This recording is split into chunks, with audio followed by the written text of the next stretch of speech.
ci format bi dina xaw a jafe ci benn côté ndax député à l'Assemblée nationale nekkoo député départemental xam nañu nag ni ngay faloo mën naa doon ci liste nationale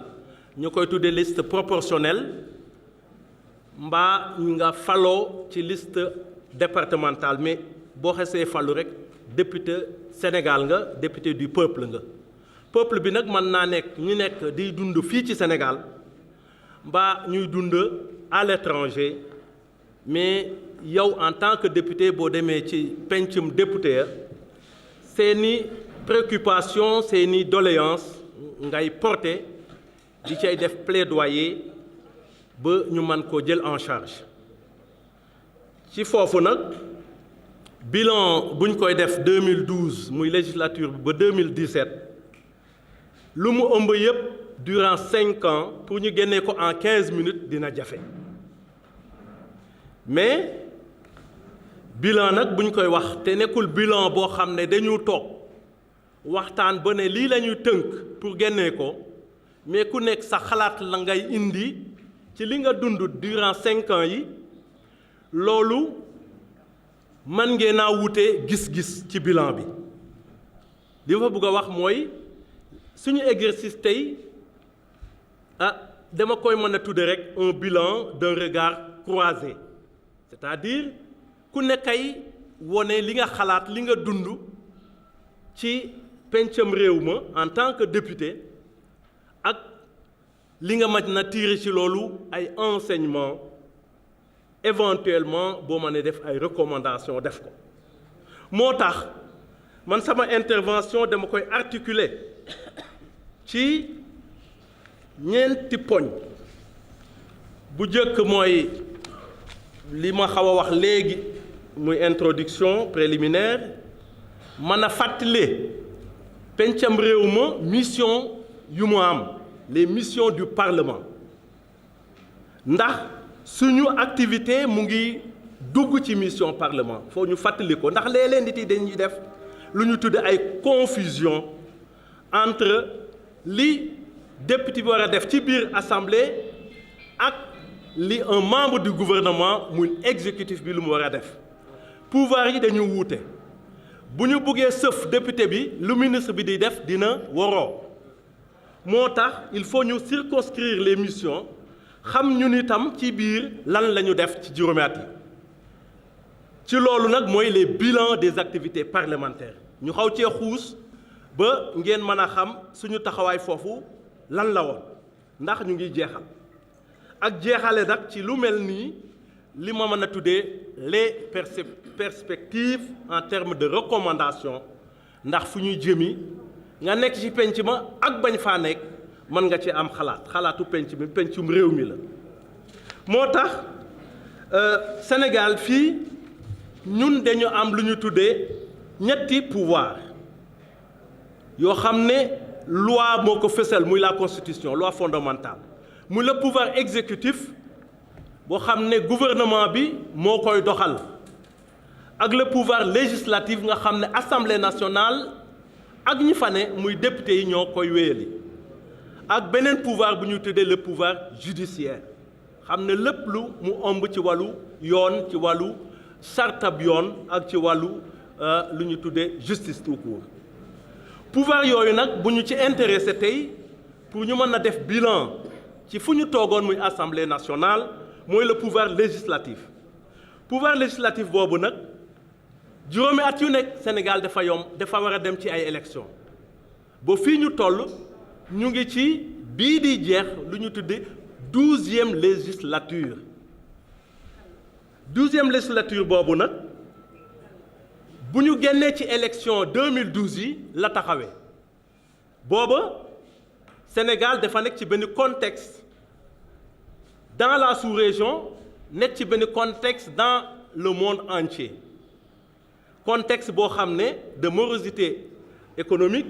mais contexte de recrudescence su terrorisme Guinée-Bissau mu ngi nekkoon ci problème Guinée-Conakry mu ngi nekkoon ci problème Côte d'Ivoire ngi nekkoon ci problème Mauritanie ngi nekkoon ci problème ba même Sierra Leone ak Libéria mooy dëkk yu ñu gën a sisoo contexte boobu la ñu defe woon élection 2012 yi benn majorité dégagée te am groupe parlementaire majoritaire muy Benno Bokk Yaakaar mais opposition bi nag boo xam ne le PDS Parti démocratique sénégalais moo ko jiite woon am une opposition avec un groupe aussi minoritaire mais néanmoins assemblée day am groupe parlementaire ci wàllu format bi ak structuration bi organisation bi ak lu ñu tuddee les non inscrits mooy député yu bokkul ci benn langue foofu benn groupe parlementaire mission parlement bi muy assemblée nationale dafa am ay mission du benn du ñaar bu ci jëkk nag nekk une mission fondamentale mooy lu ñu tuddee la mission législative muy wote ay loi beneen bi mooy mu mën a contrôler lu ñu tuddee l'action gouvernementale muy gouvernement bi lu muy doxal lu muy exécuter lu muy mettre en œuvre ci projet ak programme ak lu muy mettre en œuvre le budget national assemblée nationale da ko war di contrôler beneen mission aussi boo xam ne référendum bu mujj bi muy le référendum du 20 mars 2016 jox na ko assemblée nationale comme mission mooy man di def ay xayma lu ñuy tuddee ay évaluation des politiques publiques c'est-à-dire li gouvernement bi di nas di nocc ci wàllu nu muy doxale réew mi assemblée nationale war na koy natt di koy gëstu di koy natt ba xam lu mu ci am na ay résultats mbaa amul ay résultats mbaa résultats yi fu ñu toll ci wàllu natt beneen bi nag ci ay mission mooy mission de représentation bu njëkk nag mooy mission représenter seen mandat muy population yoo xam ne ñoo fal député yi mu mën a nekk ci seen biir mën a xam lu ñuy dund mën leen di jege mais mën a jël seeni iite seeni soxla muy ay doléances ou ay préoccupations man ko yóbbu ci pencum réew ma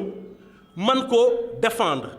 c'est-à-dire def plaidoyer yi ba exécutif bi man ko intégrer ci lu ñuy tuddee des projets ou des programmes pour état bi man ko doxal ndax mu am satisfaction des besoins des populations mission yooyu nag c'est di ay mission classique mais am na ay mission lu ñu mën a tuddee ay mission subsidiaire mooy parlement bi ci boppam mën naa am ay organisation yoo xam ne dafay yónni ay ndaw foofu organisation sous-régionale comme UMOA comme CEDEAO comme l'Union africaine ci seen parlement yi fa ne mbaa organisation booba dañ fay am ay ndaw yu fa nekk ay député yu fa nekk teewal fa Sénégal man di défendre intérêt Sénégal mais itam ci biir réew mi état bi dafa am lu ñu tuddee des établissements publics et des établissements parapublics yoo xam ne boo jëlee ONAS boo jëlee SONES boo jëlee yeneeni xeetu organisation interne yoo xam ne ay établissement la Assemblée nationale day fay désigner lu ñuy tuddee dans leur conseil d'administration ay ndaw ay représentants ñuy teewal Assemblée nationale foofu mais boobu itam am na beneen boo xam ne Assemblée nationale mu ngi koy jouer et de plus en plus mu ngi gën a feeñ ci liggéey boobu mooy lu ñu tuddee la diplomatie parlementaire ci biir Sénégal ak ci biti diplomatie boobu nag ñu ngi ko gën a mën a fësal ci lu ñu tuddee les médiations dans les conflits ou dans les situations difficiles daañu ci dikk incha allah ci exposé bi pour ngeen gën a ràññee ne Assemblée nationale day jouer un rôle important ci conflit yooyu ou bien ci difficulté yooyu de crise yu am au niveau de interne entre l'État et certaines structures comme les syndicats Assemblée nationale nag rôle yooyu mu joué dafa war a ànd ak ay moyens ànd ak parfois aussi dynamisme de management pour permettre à ces interventions mën a aw ci yoon mais pour l'instant est-ce que Assemblée nationale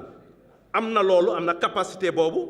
ndax da ngeen di dégg ne sama organisation dama bu ñu renforcer capacité yi pour ma gën a apte mën a def lii def lale loolu leen dal ci organisation yi ci groupement d'intérêt économique yi ngeen di jiite ci organisation yi ngeen nekk loolu moo dal assemblée en tant que institution de la République ndax am na capacité yi ndax am na les ressources humaines compétentes ndax am na moyen d'action yi ndax am na organisation administrative institutionnelle bu doy pour mën a def liggéeyam loolu c'est des questions yoo xam ne dinañ ci tontu ci kanam loolu moo tax am na questionnement yu bari yoo xam ne député yi ci seen bopp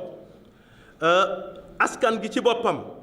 da koy poser député yi di koy poser assemblée nationale mais ndax assemblée nationale mën na koo régler par rapport ak li ma wax léegi insuffisance mën naa am quelque part moyen mën naa manquer quelque part moyen logistique administratif ak yeneen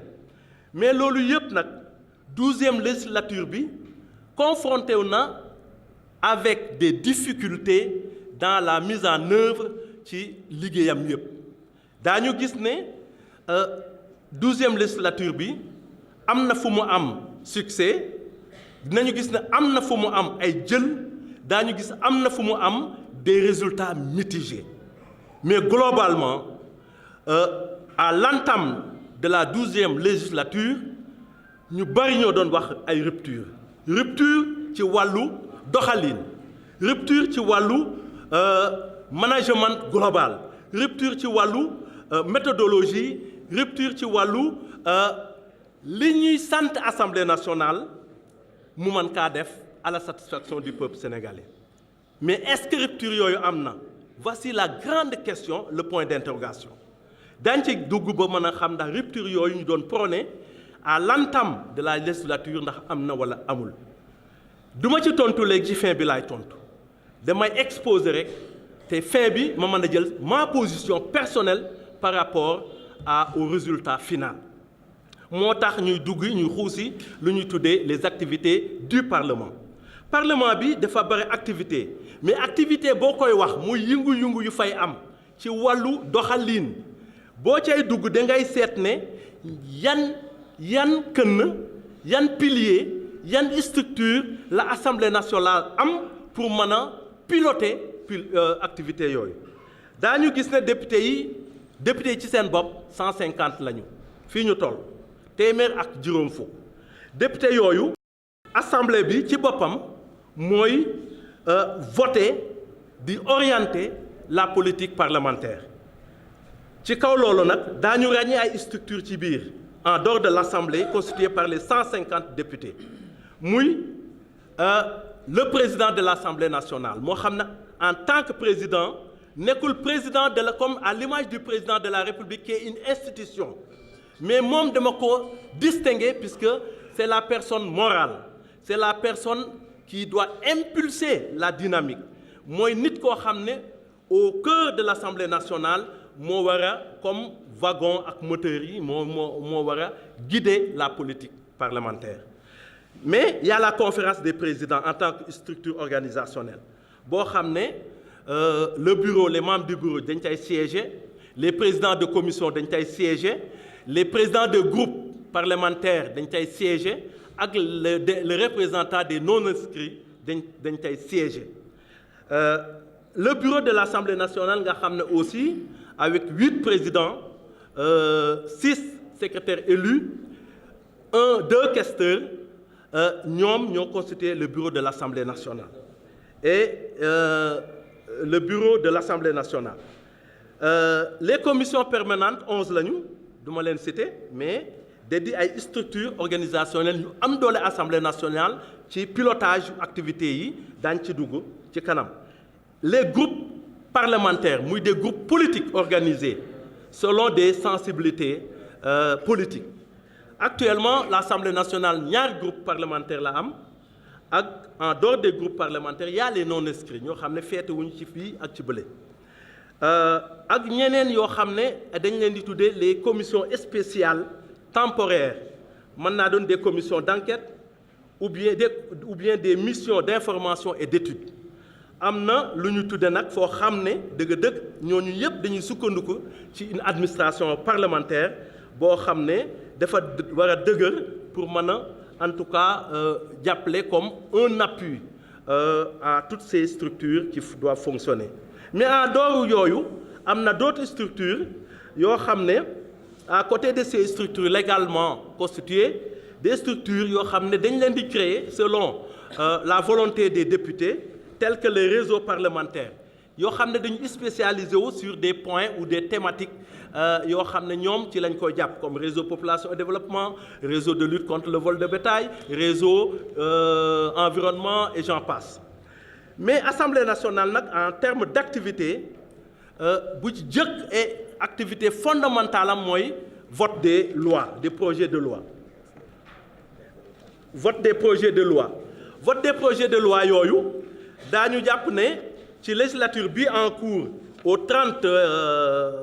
mars 2017 Assemblée voté na 150 projets de loi. 2012 25, 2013 13, 2014 32, 2015 30, 2016 39 et 2017 bi ñu nekk ñu ngi tollu ci 11 au 30 mars 2017. am na 2 lois yoo xam ne présentement ñu ngi sur la table du président muy des lois de ratification yoo xam ne sont des 2 lois en instance. am na lu ñuy tuddee proposition de loi. Proposition de loi dafa mite am mais xëj na duñu dugg ci détails yi xëj na question yi mën nañ koo génne mais à ma connaissance 2015 rek la ñu sug a dugal benn proposition de loi mooy la loi 2002-20 du 15 mai 2002 modifiant le projet la loi organique régissant le règlement de l'Assemblée nationale bu ñu voté le 29 juin 2015 yeneen yi yëpp nag ay activités la yoo xam ne c'est des activités essentielles yoo xam ne député ci seen bopp muy la loi des finances initiale muy octobre ba décembre marathon budgétaire bi ñëpp xam nañ ko day occuper député yi ndax liggéey bu métti la boo xam ne dañuy bugg a autoriser le gouvernement mu am moyen financier de sa politique yooyu nag ci la député yi di gan di liggéey mais avant loolu nag day am lu ñu tuddee un débat d'orientation budgétaire. Débat d'orientation budgétaire boobu la député yi gën a am pour mën a poser les préoccupations des populations mën a liggéey pour population yi ci seen bopp lépp lu seen mébét ñu mën koo dugal ci budget de l'État. Débat d'orientation bu weesoo itam durant le marathon budgétaire muy vote du budget national député occasion la en commission technique et en plénière ñoom ñu porté waat encore les revendications ou bien les préoccupations des populations pour que ñu mën leen a dugal mais en ce moment-là c'est souvent extrêmement difficile pour ñu dugal une préoccupation mais dañ koy dédier un recensement des préoccupations pour que l'année prochaine ministre sectoriel yi mën koo jël pour la plupart loolu tax na beaucoup de difficultés dans le département de Thiès rek laay wax ont été vraiment défendues en dehors de toute obédience politique. Là, il faut le reconnaître. Muy man, muy président Abdou Mbow, muy Hélène Tine, souvent dañu doon def ce qu'on appelle des tirs groupés pour que véritablement plaidoyer gën a porter. Voilà. Donc, donc je vais conclure, puisqu'à l'Assemblée nationale, on respecte trop le temps, duñu toog tellement di discuter, mais il faudra savoir que les députés aussi am nañu ce qu'on appelle des contraintes. yoo xam ne loi bi moo leen di imposer ci loolu en gros. Dans le Sénégal mën naa ne pratiquement c'est les députés du département de Thiès depuis 5 ans ñoom kese pratiquement ñoom ñoo koy def mais loolu bu ñu ko nangoo moom mooy comme ni ñu ko waxee léegi dañuy jouer le rôle de représentation des populations. Pour ñëw nag ci bilan législature bi dina metti mais dañuy ñëw pratiquement ci points yi nga xam ne mooy point central. Tout à l'heure sama collègue wax na ko mission bi njëkk boo xamante ne nii député am na ko mooy légiférer maanaam voter ay loi 2012 ak léegi mën naa ne assemblée nationale 12e législature bi voté nañ 145 lois maanaam téeméeri loi ak ñeent fukk ak juróom bu mujj bi ñu ngi ko voté le 23 mars 2017 mooy weer bi nga xamante ni ñu ngi ko génn. loi bi njëkk bi ñu voté ci assemblée nationale muy loi portant révision de la constitution ñu ngi ko voté le 9 septembre bu 2012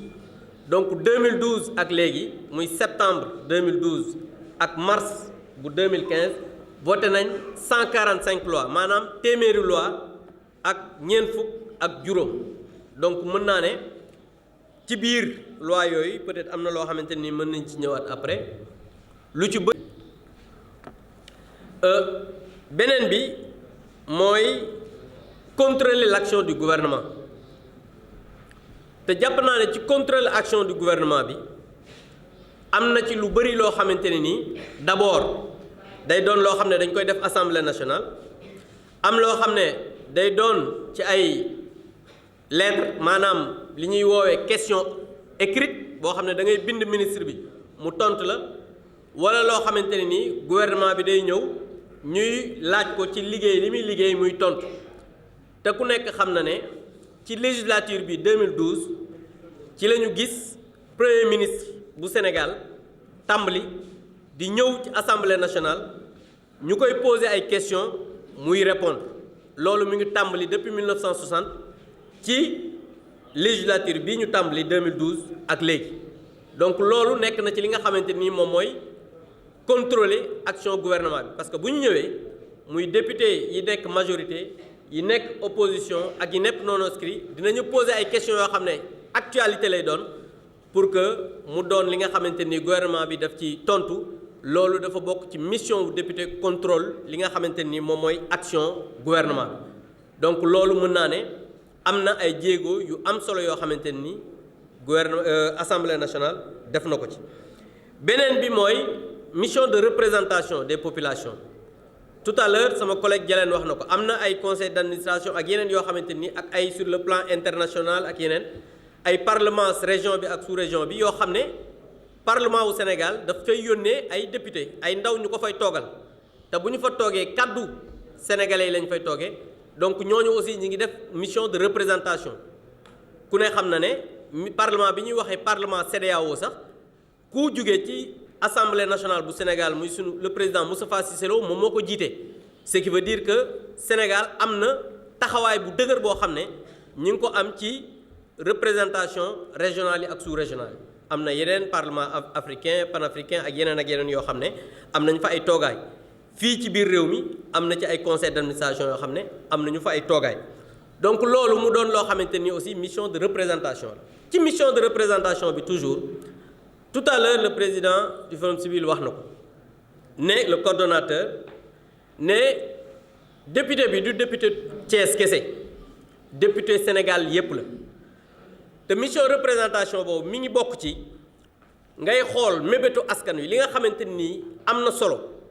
nga mën koo jébbal ki nga xam ne mooy gouvernement bi te ñoom ñoo am moyens yi pour mën ko defar sànq jëleñ wax na ko parce que souvent dañuy jaawale exécutif ak législatif parce que dafa am loo xamante ni du rôle lu député rôle légiférer la am représenter ak contrôler action gouvernement bi ak xool mébétu askan wi mën ko yóbbu fa nga xamante ni war nañ ko fa mën a faje ñu def ko te jàpp naa ne loolu am na lu am solo loo xamante ni ñu ngi ko ciy def ñii toog nii am na lu bëri loo xamante ni sànq Aziz wax na ko ànd nañ defandoo ko am na ay chaque fois ngeen gis dans les médias ñu ne am na député yi kat dem nañ phosphate Matam député yi kat def nañ benn commission urbanisme dem nañ xooli mbay mi dem nañ feneen ak feneen loolu liggéeyu député la ci biir assemblée nationale donc loolu bokk na ci li nga xamante ni am na ay sorties yu am solo yoo xamante ni def nañ ko tout à l'heure Aziz mi ngi fàttali suñu sortie bi ñu amoon Dengot te booba ku ne xam na ne jafe-jafe am na bi jafe-jafe amee ñu ànd dem waxtaan ak xool Dengot dafa am waxtaan ak gouvernement bi xool solution am ci di fàttali aussi beneen exemple ku ne déggoon na fi ay jamono ñi nga xam ne dañ doon def formation payante au niveau de l'école normale bi coow amee ñuy def grève de la faim am na ñoo xam ne dox nañ ci mais ñi yàlla dogal seen loxo mu jaar ci jofal diggante mën naa ne Hélène Tine mii la ak man parce que ñoo ànd man ak moom dem seeti ñooñu nga xam ne dañ doon def grève de la faim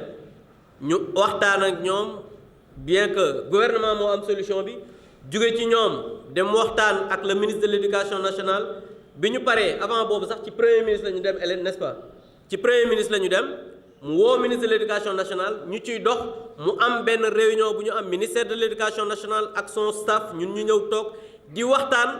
ba la nga xamante ne nii mooy d'abord loolu lañ njëkkoon a bëgg mooy ñu arrêté xiifal bi ñu def ko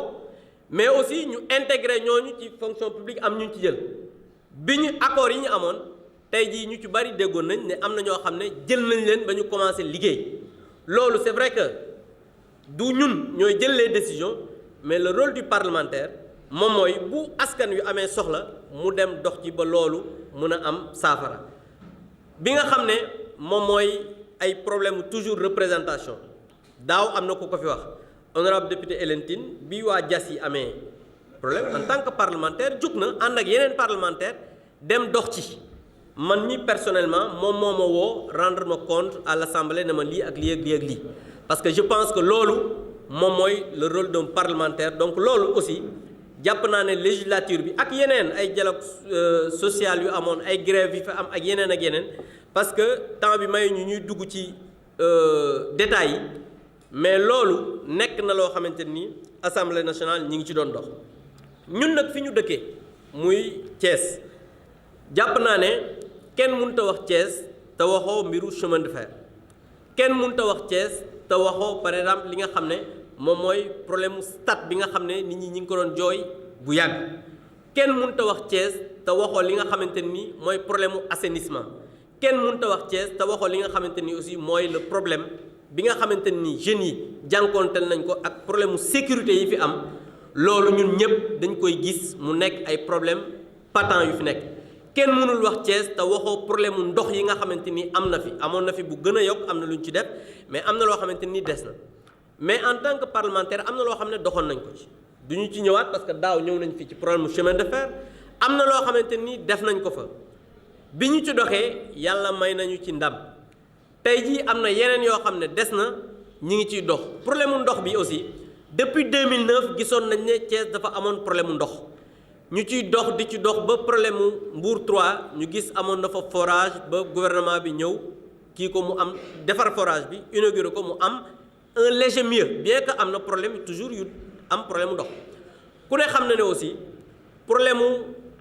chemin de fer dañu amoon benn forage boo xam ne chemin de fer moo ko yoroon boo bokkuloon ci réseau SONES mu nekk loo xam ne privé la mais bi problème yi amee chemin de fer forage bi yàqu ku ne xam ne ñi ngi am problème ndox ba léegi bien que SONES ñi ngi leen di jàppale mais depuis 2 mois le gouvernement a pris la décision commencé nañ ko parce que am na ay dox yu ñu ci doon dox ba tey ji ñi ngi ñëw tàmbali nañ ko dañuy defar forage bi ba pare intégré ko ci réseau SDE loolu soo gisee ma koy wax parce que mënuñu dissocier li nga xam ne ñu ngi koy liggéey au niveau de l'Assemblée nationale ak li nga xam ne gouvernement mi ngi ci dox parce que ñun ba ñuy def diwu dem campagne électorale dañu doon wax ñun ñëpp sama collègue wax na ko léegi ne dafa am benn exécutif dafa jël loxoom teg ko ci peut-être assemblée bi mais man gisewu ma noonu moo tax bi muy tàmbali wax na peut-être xalaat bu mitigé la mais man ak moom ak ñeneen Hélène bokk ci woon parce que Hélène mi ngi ñëwee ci liste du bés du ñàkk mais moom mii député Benno Bokk Yaakaar la woon ñoo àndoon benn kàddu lañ doon am mooy nañu wutal majorité président pour mu mën a gouverner am na nag yeneen yu fi dox peut-être ba ci diggante bi ba peut-être kàddu yi mën a changer et je le comprends c'est normal parce que je pense ñun ñëpp amul kenn ku jóge ci asamaan si nekk député nañu waxante dëgg parce que ay nit suñuy toog ci ay population doo leen nax booy wax ak ñi nga xam ne ñoo la mandaté doo leen wax lu dul dëgg bu ñu ñëwee di def campagne dañ naan dañoo bëgg a am une majorité pour que président mën a gouverner loolu lañ leen di wax yéen ñi ñëpp ku d'accord ak ku d'accord léegi kay da ngay d'accord voter wala nga d'accord bañ a voter parce que dañu nekk ci réew moo xam ne muy Sénégal jàpp nañ ne pour que président de la République mi nga xamante ni régime bi ñu am ñun pour que président mën a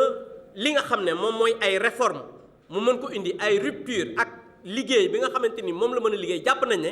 assemblée nationale daf ko war a jàppale. loolu terewul assemblée du am liberté parce que assemblée nationale am na loi sur adoption internationale sama collègue yaa ngi ñëw bi mu ñëwee dañ ko delloo gouvernement bi parce que d'accord uñ ci woon et pourtant la majorité ñoo président ñoo bokk vision parce que président bi nga xam ne mooy président de la république nekk majorité nekk le président du Sénégal mooy président Benno Bokk Yaakaar ñun dañu nekk ci wetam di ko jàppale en toute indépendance par rapport ak li muy def. beneen mbir bi mooy loi code de la presse yéen ñëpp dégg ngeen chaque jour président di ci wax code de la presse bi mu ñëwee assemblée nationale dañ ci am dépénalisation pourtant président ñi mu àndal ñoo nekk majorité assemblée nationale su fekkoon ne président dafay wax lu mu neex assemblée ñu def ko dafa wax ne nañu voté député yi lànk ba tëdd ci suuf jël ko delloo ko gouvernement bi loolu aussi am na loo xamante ni c'est un exemple maintenant nag daanu dajul suuf li ma d'accord mooy tey jii bu ñu doon tirer bilan bi nga xam ne mooy le bilan de la législature man damay jàpp ne globalement c'est un bilan positif parce que li nga xam ne mooy ay loi dox nañ ko voté nañ ko li nga xam ne mooy représentation ñu ngi koy doxal li nga xam ne moom la ñu war a waxal askan wi ñu ngi koy waxal askan wi contrôle gouvernement bi ñu ngi koy def waaye nag des bi xam nga mooy lan sur le plan comportemental ak yeneen am na yu ñu war a defaraat loolu mooy li nga xam ne dañu war a xool suñu biir def autocritique xool nan lañ koy soppee ndax président de la république bi muy ñëw ñun ñi ñuy ñëw dañ doon wax assemblée de rupture xam nga mu fu mu tàmbalee di def lu baax loo xam ne amul woon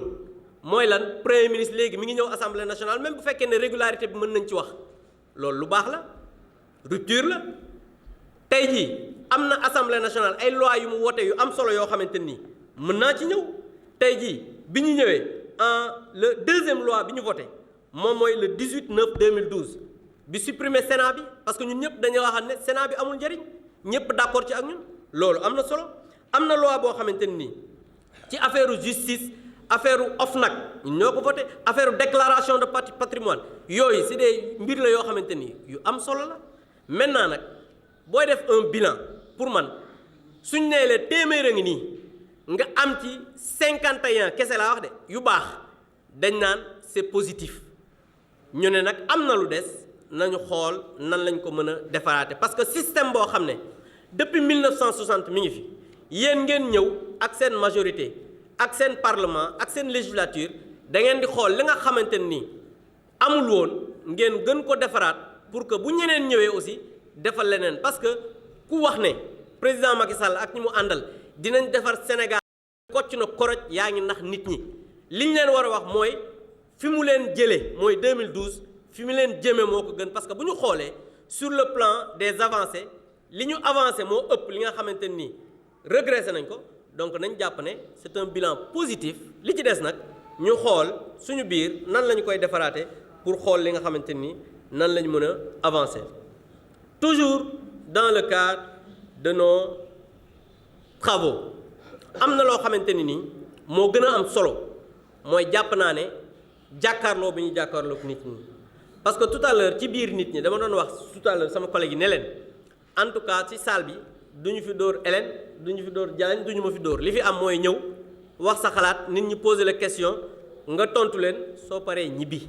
parce que on représente les populations te ay population boo leen di représenter da nga leen di wax sa xalaat di leen déglu ñoom seen xalaat di wax leen li nga xamante ni loolu ngeen def moo tax ma ne bu ñu di jaxase et loolu dañ koy jaxase le président le disait tout à l'heure le poids social bi ñuy teg l'homme politique dans ce pays dafa metti parce que quand tu es un parlementaire dañuy jàpp ne lu bari yaa ko war a def déedéet parce que dafa am loo xamante ni moom lañ la joxe c'est pas parce que député nga jox nañ la oto jox la essence déedéet loolu li xam nga lan moo ko war parce que population yi moo la fal su la falee dafa la war a jox des moyens de représentation qui te permettent de faire le travail parce que tey jii liggéey yi nga xamante ni wax nañ ko fi def nañu ko bu fekkoon ne amuñu les moyens de faire ce travail là je pense que du ñu am la capacité venir tey toog fii ak yéen naan leen def nañ nangam def nañ nangam ak def nañ nangam donc loolu mooy li nga xamante ni nii jàpp naa ne globalement mën nañ ko jàpp tey ci liggéey bi nga xamante ni nii au niveau de la 5e législature 12e législature am nañ ci ay satisfaction. Maintenant am na loo xamante ni nii am na lu bees mooy ci constitution bi passé léegi assemblée am na prérogative def ay contrôle des politiques publiques pour jox leen ci benn firnde faram-fàcce pour nit ñu comprendre mooy lan mooy par exemple am na benn politique publique bu ñuy wax ne ma joxe exemple ñu ne couverture de maladie universelle loolu c'est une politique publique boo xamante ni gouvernement bi moo ko doxal léegi ñu ne assemblée am na prérogative dem xool politique publique boobu nga xam ne gouvernement bi mi ngi koy doxal def ci ay saytu pour xool ba xam nañu koy doxale baax na waaw wala déet su baaxee ñu ne lii kat baax na su baaxul ñu def ay recommandation gouvernement bi ne leen lii ngeen def kat baaxul loolu dafa doon loo xamante ni prérogative bu bees la boo xamante ni assemblée nationale am na ko te jàpp naa ne 13e législature bii ñëw dina ko jël def ko loo xamante ni dina tax transparence gën a am solo te aussi transparence bi ñuy wax am na ci lu am solo loo xamante ni def nañ ko au niveau de la législature parce que am na ay loi yu bari yoo xamante ni wax naa ko léegi voté nañ ko ci ay OFNAC ay yu jëm ci ay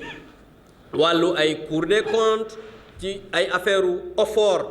loi boobu voté nañ ko parce que dañu jàpp ne président de la République dafa amoon mébét ci dëkk yi nga xam ne moo nekk dëkk yi gën a sori ñu mën a am ay forage ndox courant yooyu loolu il fallait que mu jàppandu ci assemblée nationale pour que assemblée nationale mën ko voter une loi qui permet ñu am benn structure buy lijjanti wàllu forage parce que ku nekk xam na ne àll bi dañu am problème ndox dañu am problème mu yoon dañu am problème mu électricité loolu nag il faut que ñu sukkandiku ci li nga xamante ni mooy parlement bi pour ñu gën leen ci mën a jàppale pour ñu mën ci am satisfaction donc maa ngi leen di sant bu baax di leen gërëm di wax ne ci biir